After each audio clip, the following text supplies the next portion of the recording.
Aujourd'hui c'est ton jour de salut. Salut. La main de grâce t'est tendue. Ni pas fort, ni pas puissant, c'est pas ton esprit. Envoie ton esprit. Ni pas fort, ni pas puissant, c'est pas ton esprit. Envoie ton esprit.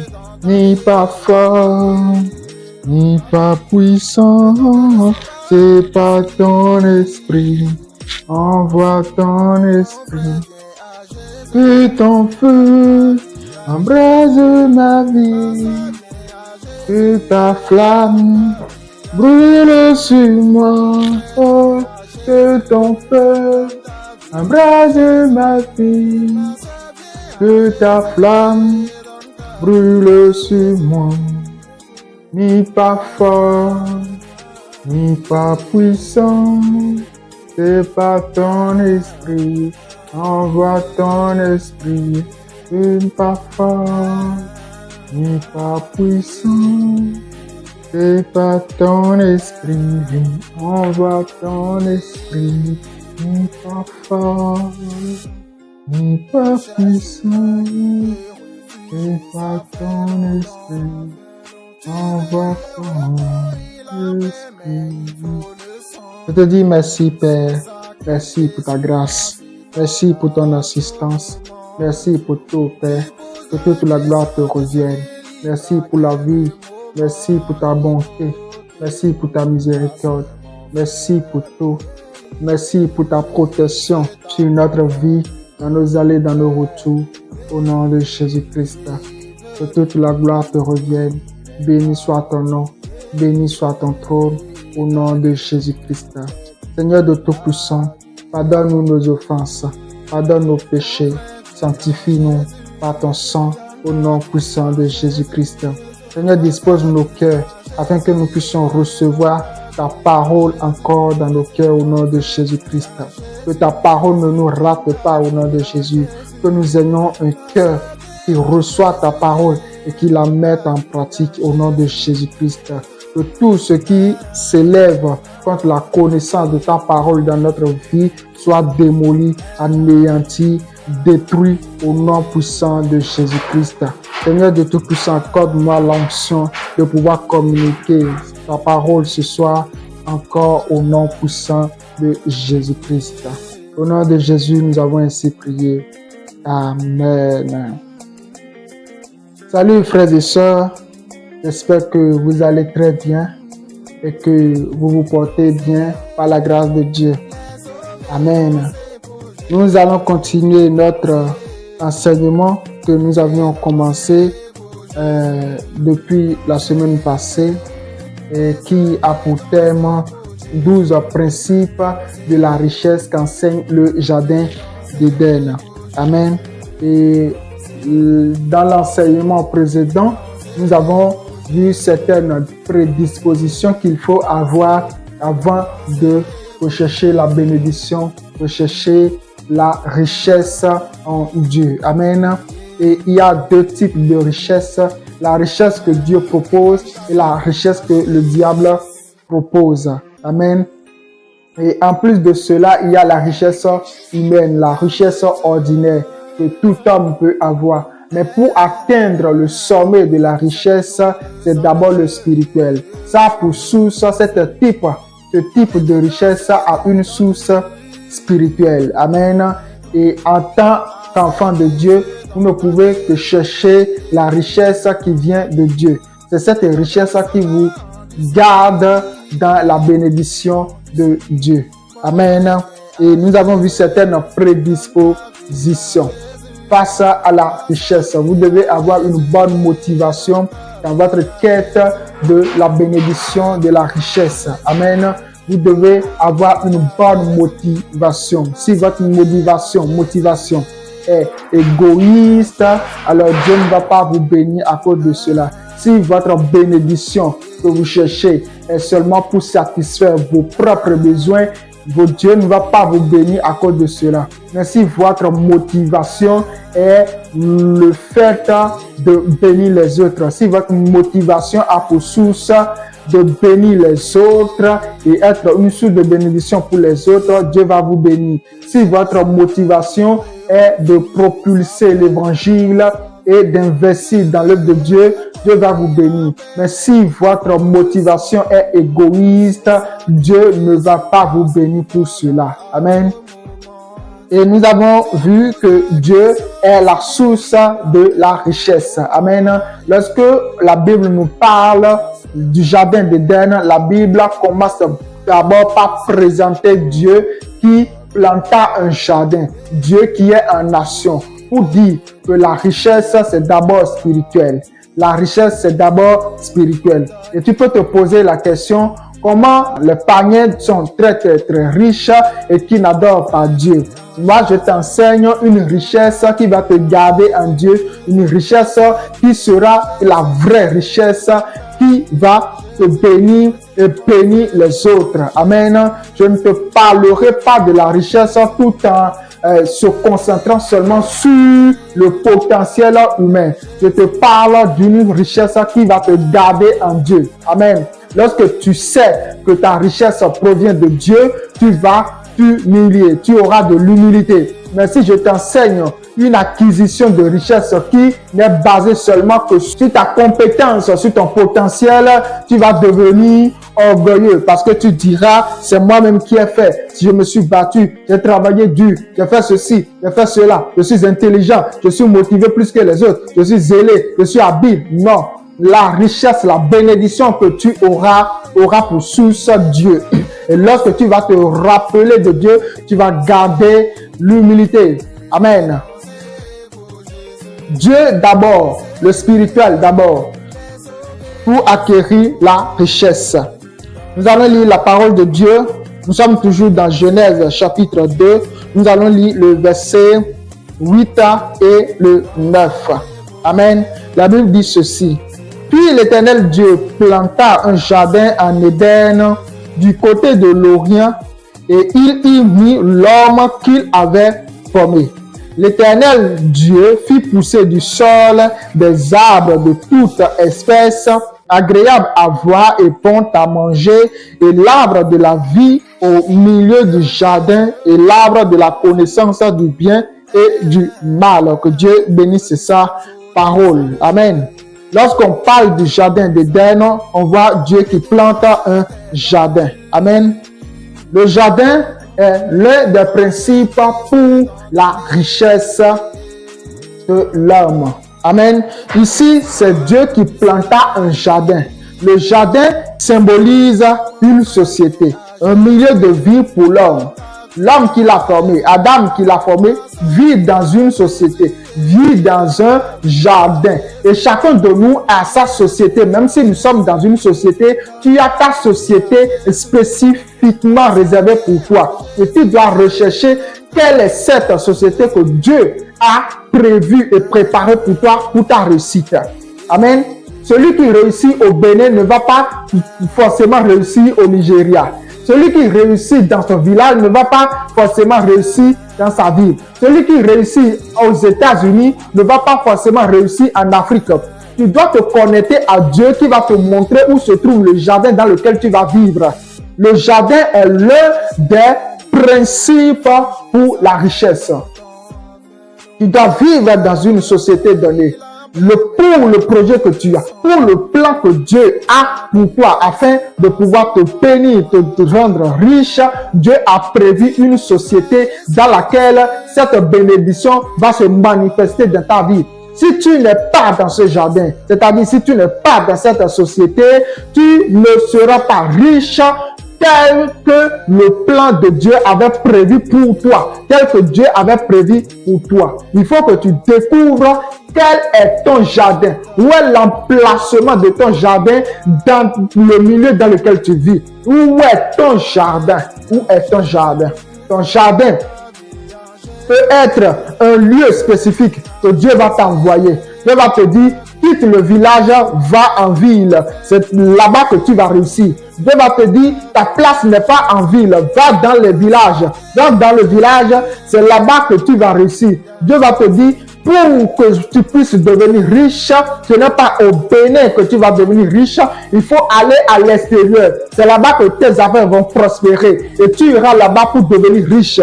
Dieu va te dire, tu es à l'étranger, mais ce n'est pas là-bas ton jardin. Ton jardin est au Bénin et tu dois retourner au Bénin pour pouvoir réussir ta vie. Où est l'emplacement de ton jardin? Où se trouve le jardin dans lequel tu vas réussir? Adam est riche parce qu'il était dans le jardin que Dieu avait prévu en Éden. Et il y avait une précision du lieu du jardin. C'était un Éden. C'était un Éden. Tu dois demander à Dieu où se trouve mon jardin, où se trouve la société dans laquelle je vais vivre. C'est très important.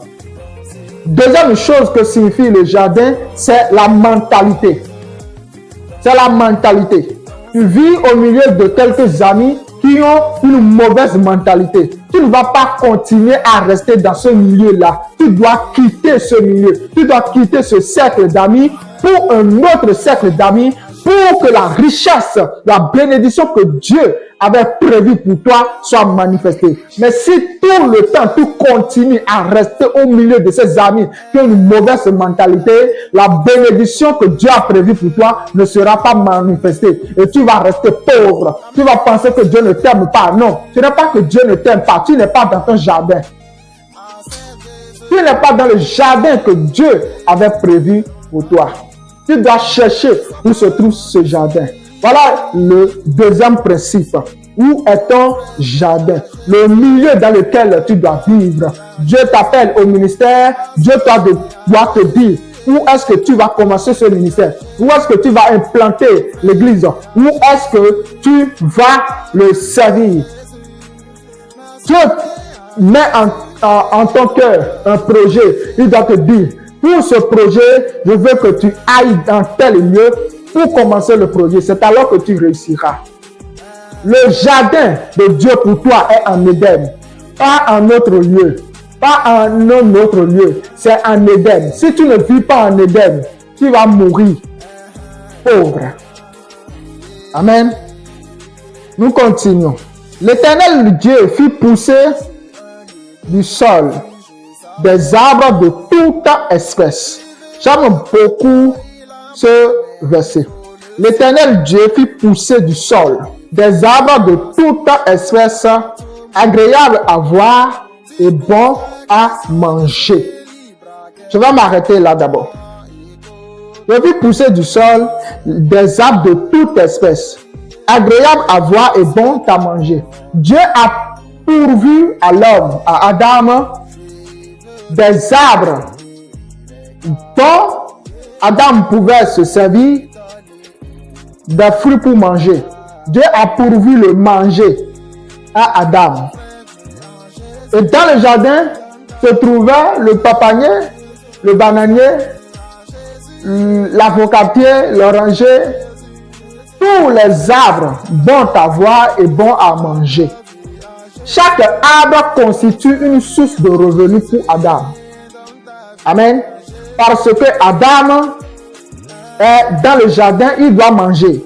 Et il peut aller vers le papanier, il cueille le papaye et il mange. S'il ne veut pas manger le papaye, il mange l'orange. S'il ne veut pas l'orange, il peut manger le goyave. S'il ne veut pas goyave, il peut prendre d'autres fruits.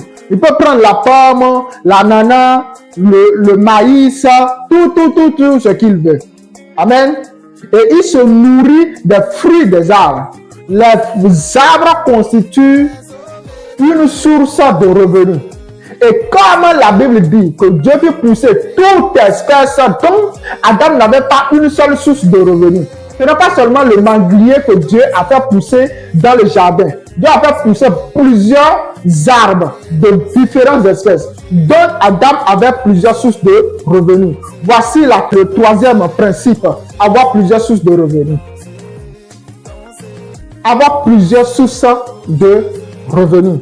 C'est un principe pour aller vers l'indépendance financière, vers la richesse, l'abondance. Amen. Ne dis pas que tu auras seulement une seule activité. Cette seule activité que tu as ne te met pas en sécurité. Le jour où tu vas tomber malade et que tu ne sauras pas travailler, que tu ne sauras pas aller au service, comment tu vas te supporter?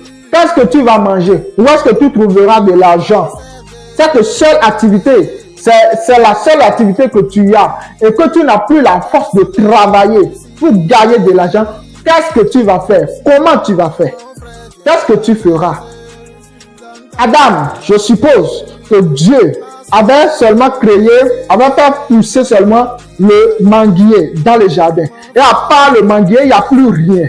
Et comme nous sommes déjà dans le temps, d'accord, il y aura dans le jardin, il y aura un temps où le manguier ne va pas produire. Et comme Adam a déjà fini de manger toute la mangue qui est sur l'arbre, et voilà, nous ne sommes plus au temps de manguier. Comment Adam allait se nourrir? C'est comme Adam qui a une seule source de revenus. Et plus, ce n'est plus maintenant le temps de productivité de cette source de revenus. Cette source de revenus ne lui donne plus de revenus. Comment Adam allait vivre? Ton seule activité que tu es en train de faire là, et tu te glorifies. Ah, je travaille. Ah, je fais ceci. Ah, j'ai l'argent. Ah, Le jour où tu vas manquer ce travail et que tu ne pourras plus faire ce travail, comment tu vas te nourrir? Les hommes riches de ce monde enseignent qu'il faut avoir plusieurs sources de revenus. Ce n'est pas leur intelligence là, d'accord? Ce n'est pas eux qui ont enseigné ça premièrement. C'est Dieu qui a enseigné cela par le jardin d'Éden. Amen. C'est la Bible qui nous enseigne cela par l'événement qui s'est passé à jardin d'Éden. Il faut que tu aies plusieurs sources de revenus. Tu as menuisier, il faut que tu ajoutes encore une autre source de revenus. Tu es mécanicien, il faut que tu ajoutes une autre source de revenus. Tu es plombier, il faut que tu ajoutes d'autres sources de revenus. Tu es enseignant, il faut que tu ajoutes d'autres sources de revenus. Il faut que tu ajoutes des sources de revenus. Ajoute et ajoute encore. Autant que tu peux, ajoute encore des sources de revenus. Pourquoi? Parce qu'il doit y avoir plusieurs types d'arbres dans ton jardin. Oui. Dans ta vie, tu dois avoir plusieurs sources de revenus. Et si le manguier ne donne pas, si peut-être nous ne sommes pas au temps du manguier, alors tu seras en train de manger de l'orange. Et si ce n'est pas le temps de l'orange, tu seras en train de manger de l'avocat. Si ce n'est pas le temps de l'avocat, tu seras en train de manger l'ananas. Si ce n'est pas le temps tu auras toujours quelque chose à manger. Et si peut-être tu as 4 sources de revenus, la première source n'a pas donné, la seconde va te donner. Si la seconde ne donne pas, la troisième va donner. Si la troisième ne donne pas, la quatrième va donner. Et ainsi, tu ne vas pas manquer de quoi vivre. Tu ne vas pas manquer de l'argent. Mais si tu n'as seulement qu'une seule source de revenus et que cette source de revenus ne te donne plus de l'argent, c'est fini. Tu vas commencer par quémander. Tu vas commencer par demander à gauche, à droite. Donnez-moi, aidez-moi, donnez-moi. Le travail ne marche plus. Mais le temps, maintenant que le travail est en train de marcher, alors il faut que tu utilises de l'argent que tu gagnes là, que tu économises pour investir dans d'autres activités, dans d'autres sources de revenus, afin que tu puisses te mettre en sécurité. Amen. Alors, je vais parler de certaines choses qui sont des sources de revenus, mais que nous négligeons souvent. Quand nous parlons souvent de sources de revenus, nous pensons qu'il faut tout le temps créer une entreprise. Il faut tout le temps aller chercher un terrain et cultiver, aller faire de l'agriculture, aller faire de l'élevage, aller faire. Je vais te parler d'abord de ton propre talent. Qu'est-ce que tu sais faire? Que tu n'as jamais appris, mais que tu peux faire. C'est une source de revenus naturelle que Dieu t'a donnée.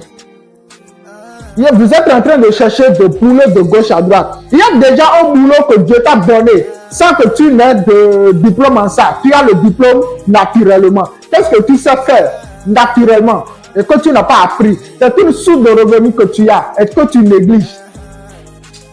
Oui, je te dis la vérité. Il y a des gens parmi vous qui ont une belle voix et qui ont aussi le don de composer des chansons. Mais vous êtes en train de chercher un poste à MTN ou Momo pour gagner 30 000 francs par mois.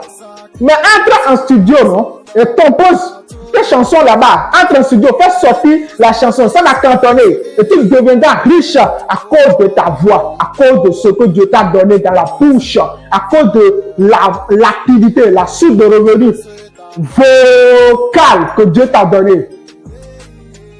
Amen. D'autres, Dieu les a donné l'intelligence dans les pieds. Ils savent jouer au football. Mais entre dans les clubs, même si tu n'as pas encore l'opportunité d'entrer dans les clubs internationaux. Alors, entre dans les petits clubs au quartier, joue là-bas, montre ton talent, prouve ce que tu sais faire, montre ce que tu sais faire. C'est une source de revenus que Dieu t'a donné et que tu peux mettre en valeur. Que tu mettras en valeur. Mais quelqu'un qui doit, comme toi, qui doit devenir un grand joueur, tu es en train de faire quoi? De chercher Edmondson. Tu es en train de chercher Edmondson en attendant. Mais aie en tête que tu dois valoriser le don, le talent que Dieu t'a donné. Le talent que Dieu t'a donné. Moi, j'ai un talent. Quel est le talent que j'ai? J'ai la créativité. Mais je n'ai pas le don de pouvoir mettre cela en œuvre. Mais je peux donner des idées et on peut transformer certaines choses, d'accord? Mais je n'ai pas la capacité, le don de le faire de façon manuelle. Mais je peux expliquer et donner des idées comment on peut transformer de telle chose en telle chose.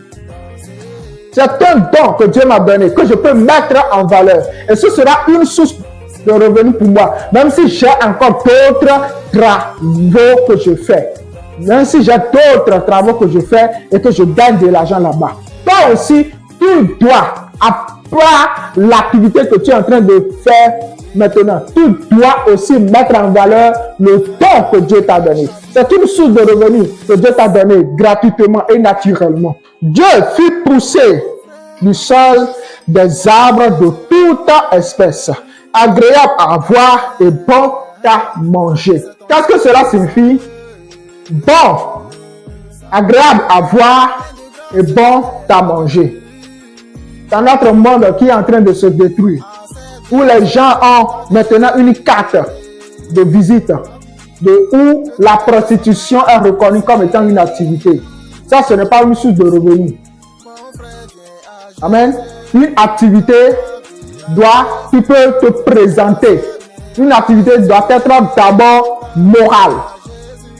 Que tu peux te présenter devant une foule et parler fièrement de ton activité. Amen. Mais une activité que tu as et que tu ne peux pas parler de ça devant un public, car ce n'est pas une activité. La prostitution, ce n'est pas une activité. Amen. Ce n'est pas une activité.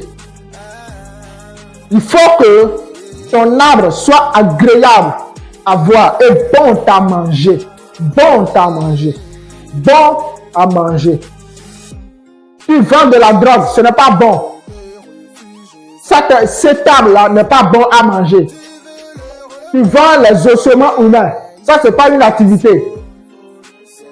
Cet arbre n'est pas bon à manger. Tu continues à faire l'esclavage où tu prends les gens, des hommes que tu vends. Ça, c'est pas une activité. Amen. Il faut que tu crées des sources de revenus. Des sources de revenus. Prends de l'économie, investis dans un projet. Même si tu ne peux pas créer une entreprise, quelqu'un a la capacité de créer une entreprise, prends ton argent, investis dans cette entreprise. Lorsque cette entreprise va marcher, tu auras des dividendes. Tu vas acheter les actions de cette entreprise et tu vas gagner de l'argent sans que tu ne travailles pas dans cette entreprise. Ton argent que tu as investi va travailler pour toi. Amen. Il faut que vous puissiez investir. Devenez des investisseurs. Devenez des entrepreneurs. Ayez de la créativité. Ayez de la créativité.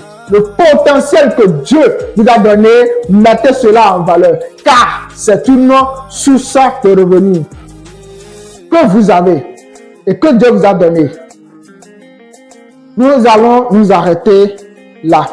Et prochainement, nous allons continuer. Et que Dieu vous bénisse au nom de Jésus-Christ. Amen. Premièrement, soyez connectés à Dieu. Deuxièmement, découvrez quel est l'emplacement de votre jardin. Troisièmement, une source de revenus n'est pas suffisante. Ayez plusieurs sources de revenus. C'est ce que la Bible est en train d'enseigner dans le jardin d'Éden. Amen. Nous bénissons le Seigneur pour sa grâce. Nous bénissons Dieu pour sa sagesse, pour son intelligence qu'il est en train de répandre au milieu de nous. Amen. Seigneur de Tout-Puissant, accorde-nous un cœur intelligent, un cœur rempli de sagesse, afin que nous puissions mettre en valeur les dons, les talents que tu as mis en nous, au nom de Jésus-Christ. Que nous soyons des sources de bénédiction, que nous créions des entreprises, que nous investissions dans des entreprises, au nom de Jésus-Christ. Seigneur de Tout-Puissant, permets que ces paroles puissent être fructifiées dans nos cœurs et que nous puissions être de véritables riches pour ta gloire au nom puissant de Jésus-Christ. Amen. Bien-aimés, comme nous l'avons toujours dit, le ministère de la révélation a déjà commencé. Mais l'église, la révélation n'a pas encore commencé. Et nous sommes en train de chercher un lieu pour pouvoir implanter l'église. Et ce lieu que nous cherchons, nous le recherchons à Calavi. Il faut que ce lieu soit à Calavi. Nous sommes en train de prier le Seigneur pour cela et nous allons vous l'annoncer. Amen. Et si vous avez un emplacement que vous pouvez nous céder et que nous puissions utiliser pour implanter l'église, nous serons contents. Veuillez seulement contacter le numéro qui est sur l'écran, le 62 61 84 114. Et nous allons vous rencontrer pour discuter de cela avec vous. Amen. Si vous voulez semer dans le ministère, veuillez faire vos transferts sur le même numéro. Si vous avez des suggestions ou bien des questions à poser, mettez-les en commentaire ou bien écrivez-nous sur WhatsApp. Que le Seigneur vous bénisse au nom puissant de Jésus-Christ. Amen. Amen. Amen. Amène-moi en haut, en haut, en haut, auprès de toi, en haut, en haut, en haut, devant ton trône, en haut, en haut, en haut, où vivent les anges, en haut, en haut, en haut, dans la louange, en haut, en haut, en haut, Hosanna, en haut, en haut, en haut, yeah, yeah, en haut, en haut, en haut,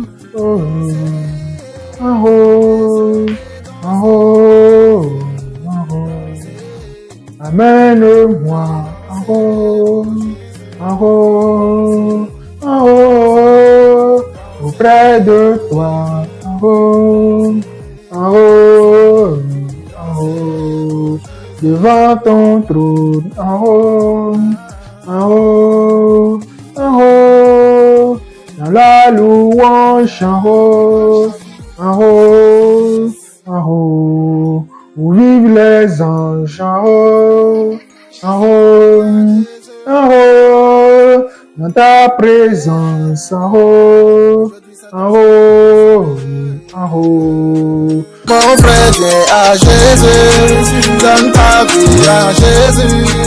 Ma soeur, viens